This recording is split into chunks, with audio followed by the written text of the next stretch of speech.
Habari za saizi tena ndugu zangu, popote pale mlipo, natumaini kabisa nyote ni wazima, na poleni sana kwa wale ambao bado wanaendelea kusumbuliwa. Kama gisi tuliwaambia, imetimu ni saa 3:53 majira ya Uvira, majira ya Luvungi, majira ya Bukavu.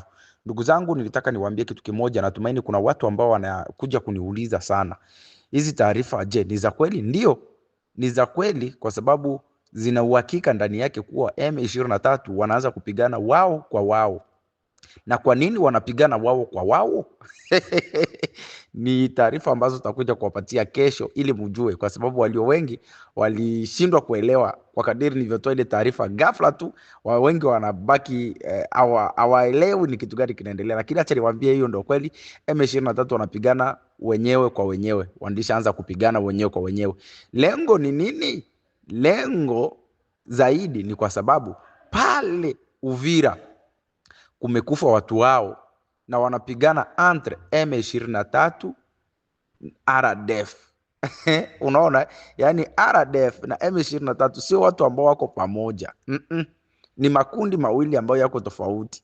Kwa hiyo muelewe hivyo, M23 RDF ni vikundi viwili ambavyo viko tofauti. Sasa kuna baadhi ya hii makundi, mmoja wao amefariki pale Uvira kwenye lile bomu lililoripuliwa pale wakati wako kwenye kikao, na hivyo ndio imeleta shida, ndo wanaanza kupigana, ninyi ndo mmefanya hivi.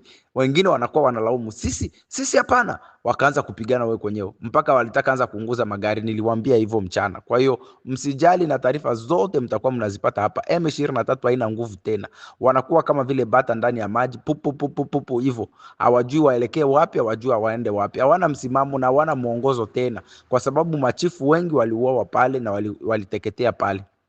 Mengi tutakuja kujua, msijali, taarifa mtazipata.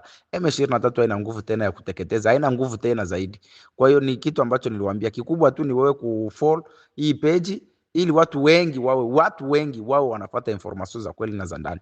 Kikubwa ambacho pia nilitaka kuja kuambia ni kwa sababu ya Uvira. Ndugu zangu, niliwaambiaka tangu M23 ilitoke ile siku, na nikawaambia jamani, ndugu zetu wa Uvira muwe makini. M23 tunajua strategie zao tunazijua très bien.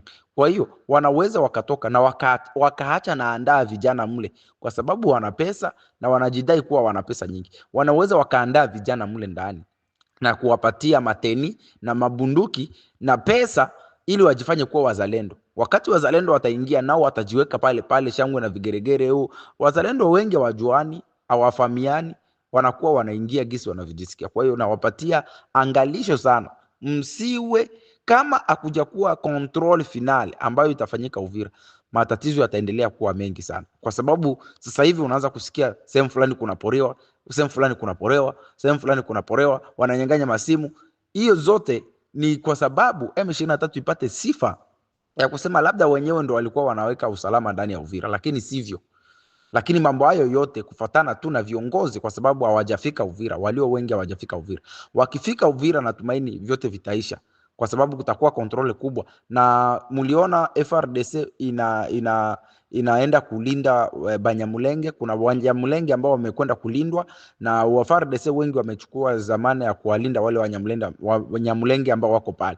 Na ukiangalia wengine walisonga mbele, ndo wale walienda kuingia katika kijiji cha Kiliba. Kwa hiyo inakuwa ni uaba, kwa sababu hawakuingia wengi sana, sio wengi zaidi eti wanaweza wakametrizea Uvira. Hapana, inatakiwa wagawanye, waangalie, wafanye kontrole kubwa. Kwa hiyo wazalendo ambao wako pale originali, ambao tunawafahamu, wafanye kontrole. Mimi mnafanya kontrole, muache hizo hali za kuingiliana.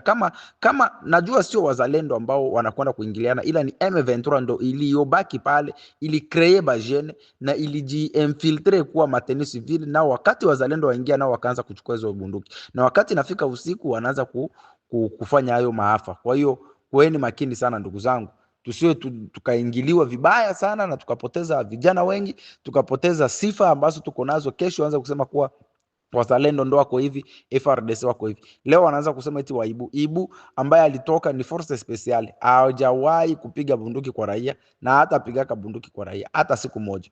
Walikuwa baraka ilikuwa ni kupita kutoka, kupita kutoka, kupita kutoka. Tulisikia hivyo. Kwa hiyo ilikuwa ni watu ambao wanafunzwa, wana mafunzo mengi sana kwenye maisha yao yote ya kijeshi. Kwa hiyo hawawezi kufanya ilikuwa wanapatia angalisho, ndugu zangu, kwa wale wote ambao ni wazalendo halali, fanyeni ange na fanyeni hatua zaidi ya kwanza kufanya uorozesho. Na ndio maana mbeba maono William Amuri Kutumba aliwaambia kuwa kila kundi lazima iorozeshwe. Alikuwa na malengo yake. Asanteni sana, sambaza hii audio kwa watu wengine waifikie. Kila mmoja mkue ange zaidi katika mji wa Uvira, kwa sababu matukio yanakuwa mengi na M23 haiwezi kuondoka yote hivyo. Hawawezi kuondoka wote hivyo ndani ya Uvira, hapana. Ni lazima walibaki na mateni civil. Baada ya hapo wazalendo kuingia, kila mtu aliingia ndani na kuanza kuchukua bunduki na kuvaa, naye anajiita mzalendo, anapita anapiga masasa ovyo ovyo na ionekane vile. Kwa hiyo tuwe ange sana ndugu zangu, tusije kuingia katika mtego. Asante sana.